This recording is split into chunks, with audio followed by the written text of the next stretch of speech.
இந்த வீடியோவில் எரிகின்ற புதரில் பர்னிங் புஷ்ஷில் மோசேவை சந்தித்தது யார்? திரித்துவத்தின் எந்த நபர் மோசேக்கு தரிசனமானார்? பிதாவாகிய தேவனா அல்லது கர்த்தராகிய இயேசு கிறிஸ்துவா என்பதை எபிரேய வார்த்தை அர்த்தங்களோடு ஆராய்ச்சி செய்து விரிவாக பார்க்கலாம்.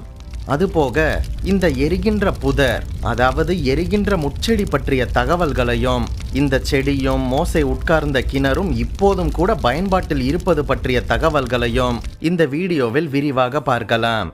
வீடியோக்கு ஒரு லைக் பண்ணிட்டு கடைசி வர பாருங்க. நம் பைபிள் விஸ்டம் தமிழ் வாட்ஸ்அப் சேனலுக்கான லிங்க் டிஸ்கிரிப்ஷனில் இருக்கின்றது. கிளிக் செய்து இணைந்து கொள்ளுங்கள். ஒருவேளை நமது சேனல் யூடியூப் நோட்டிஃபிகேஷன்ஸ் உங்களுக்கு வரவில்லை என்றால் பெல் பட்டனை கிளிக் செய்து ஆல் என்கின்ற ஆப்ஷனையும் செலக்ட் செய்து கொள்ளுங்கள். யாத்திராகமம் 3:2 கர்த்தருடைய தூதனானவர் ஒரு முட்செடியின் நடுவிலிருந்து உண்டான அக்கினி ஜுவாலையிலே நின்று மோசேக்கு